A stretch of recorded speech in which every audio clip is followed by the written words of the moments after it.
want to see prioritized in the next CBA? Oh, really? Right now? Yeah.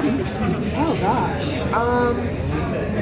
I feel like that the league is just continuing to grow, and I feel like just making sure that we continue to be the priority. I know that there is what was that? What was that? The TV? What was it? The TV rights deal that just came out.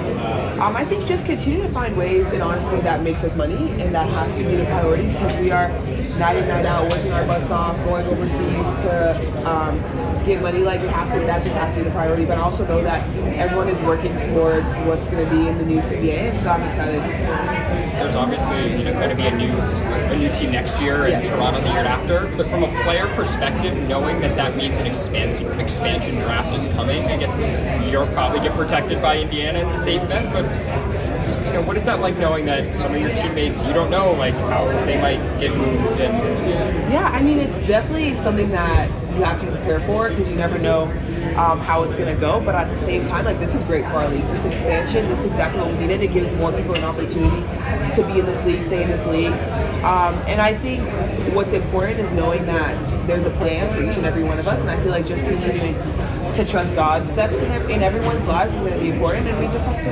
love the fun. Can I follow up on your goals? Have you written down your goals for this season?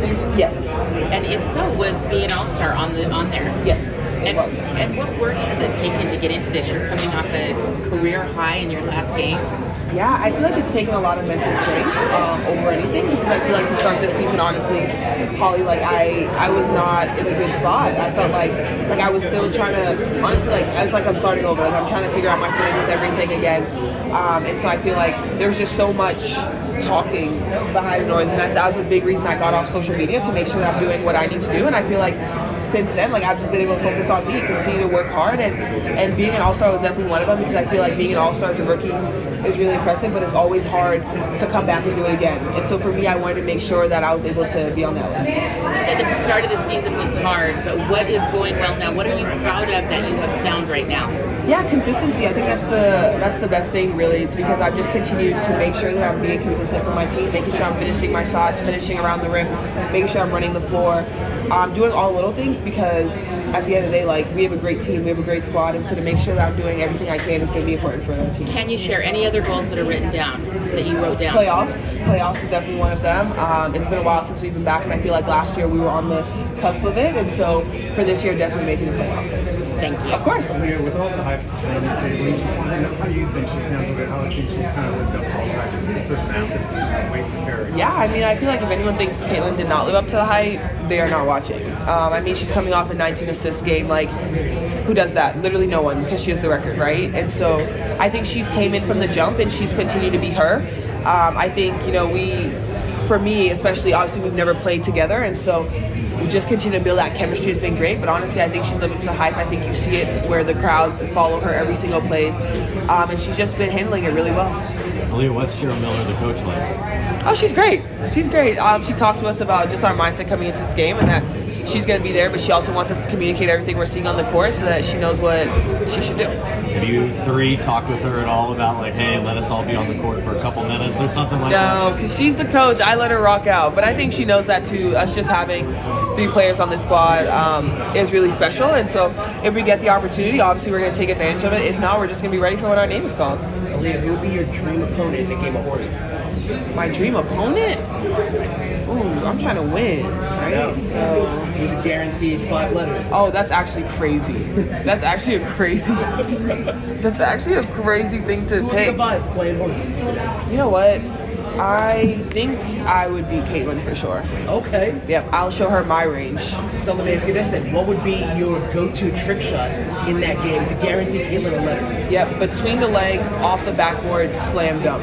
You have that in the What? repertoire? I just haven't showed him more than that. Jennifer Corti from Let's Talk Women in Basketball podcast. If you could pick any teammate to be your karaoke partner, which teammate would it be, and what song would you guys perform? Ooh, I feel like it would have to be one of my favorite girls. I feel like Kelsey would really sing with me. And I feel like I would sing I personally would sing One Wish by Ray J because I know the words from start to finish. I don't know if Kelsey rocking with me, but I know I'm rocking with me. And what are your top 3 basketball movies of all time? Top 3 basketball movies? Ooh, can I just do top 3 movies? I like Matilda, I like White Chicks, and I like Rush Hour. Thank you. Yeah. Would you? Throughout the season, you see you kind of talk to them about how we're now acclimated to the WNBA. Yeah, I think the biggest advice I gave Kaylin, honestly, was just continue to be herself. And I also told her, I remember early on this season, I told her, like, listen, the attention that you have coming in here, sometimes, like, you're going to be expecting, like, certain things, and they're going to try and prove to you, like, this is a big league, like, you're here now. And so just continue to be her and be patient. Like, I feel like giving ourselves grace is something that is hard, especially when we're competitors and we want everything to be perfect. But, I mean, I think she's done a great job. She's handled herself really well over the course of the entire season. What about you? How's your confidence grown from your once year to Yeah, my confidence has definitely grown a lot. I think I've just been able to continue to trust my game and know the work that I've put in, and I've been able to show that on the court. Having one of these weekends behind you, how much more do you think you'll be able to relax and maybe enjoy this one? Yeah, having that in the past. I'm going to be able to relax. I think just being able to have this little break before we go back to Indiana, just take some time to myself and literally just sit down because we're always on the move, is going to be great. In what ways do you think you guys can springboard how you finish that stretch, and to have all of you around for 3 weeks going into it can be another training camp? Yeah, I mean, we just have to be ready for it. We know what's coming, just making sure that we continue to work on all the things that we have to improve on. But I mean, I think we're in a good spot right now going into the end of the season. We don't have as much away games, so we're not really on the road as much, so that's going to be great for us too. Would you like to see an event kind of like this in Indianapolis maybe the next couple of years? Oh, heck yeah. I think this would be really cool. Indy is the basketball state, the basketball city, like, and so it'd be great to have this in Indy, yeah. Aliyah, I talked to her on the air this week. She said she was very Yeah, I think the biggest thing that we do is we run the floor. We try to run, we try to get out because when Kayla has that ball in her hands, she knows exactly where it needs to be when it needs to get there. And I think we've just continued to do that. And then when it comes to execution, I think we have to be a little bit better at that going into the second half of the season because everyone is competing for a playoff spot. Everyone wants to win. And so just make sure we're able to execute, especially in that fourth quarter. Yeah, that would be a lot. They haven't been, the Indiana Fever has not been to the playoffs since 2016. Like, that is something that needs to happen. I think we have a great group and can do it. You kind of be grateful about it because it's like, you know, she cares. She still wants to see us do well, no matter, even if it's an All-Star game, you know? What's more exciting, finding out that you made the team or finding out who else is on the team with you? That's a hard question, friend. I would say it's nothing like your own personal goals, but it's nothing like being able to experience it with other big players, so both. What's been your experience like in Phoenix so far? It's very high. Very, very, very high. But I love the culture here. I didn't realize that Phoenix was basketball driven. So I love that we have a lot of fans from so many different places that I've met here so far. So I'm excited about it.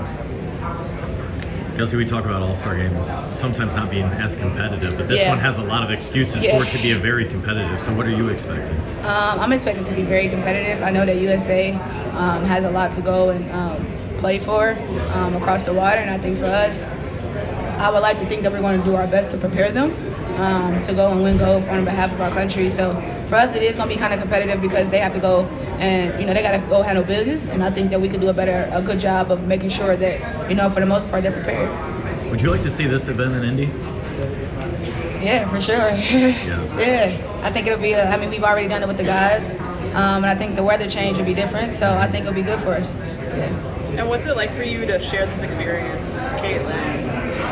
Those girls did such an amazing job of being who they are and walking in that purpose and being the shift that we needed in the women's game. And I think that for me to take the court with them, I'm very, very grateful. But it's an experience, so I've seen a lot. And I would say that 2024, the way that these ladies carry and the way that they do it, I applaud them. You know, they do it really, really well. And being in practice, feeling all that talent on one court, what's that like? I think the best part is that at any given moment, we have somewhere to go, and we know that, you know, you trust other people that you're working with to, like, I know for a fact AB do this. I know for a fact C squared is going to do that, you know? And you got to appreciate it. You just kind of like, it's like a second nature. So it feels good, you know, once you get the second nature of it and you develop a certain chemistry that can't be broken. And what goes? Team WNBA won in 2021. So what are your predictions for this year? Team WNBA wins again 2024. But it will be fun, obviously. But I mean, the goal is, we're all competitors, and so you expect obviously competitiveness to show tomorrow. On Saturday. And I think for us, it's about keeping that nature up, but also keeping it fun. So, but I think overall it's gonna be pretty competitive. You can expect them to go hard and us to do the same. So it's only right that we prepare them, though. And you have a limited time practicing and stuff, so like with each other. So how do you develop that chemistry? You kind of utilize the energy around you. Obviously yourself, yourself, you kind of pour into everybody else. Understand who they are off the court. Learn to appreciate their careers. Just ask questions and learn a lot. I know, I'm with DB, and I've always been a fan of her, so you kind of be a glue stick to it, and you kind of just learn as much as you can, soak it up. And I think over time that will help. If you start playing the game, like, hey, I trust her enough because we have these kind of conversations, and I think it just helps to grow the game. Being in the huddle with Cheryl Miller leading the way. What's the philosophy like? What's the conversation like? She's very, very intentional. She knows what she wants. She knows what she wants from us. It's clear and cut. So you go there, appreciate that, hey, this is what she wants and this is how she wants it to look. And I think the one thing about Cheryl that is awesome is that she too has played and experienced the game, so she can relate to how, she's seen it, she's done it. So it's coming from a sincere place when she wants us to play and participate a certain way. With the new reported media deal, how do you hope that helps then grow this league even more beyond maybe player salaries, obviously? But what more would you like to see?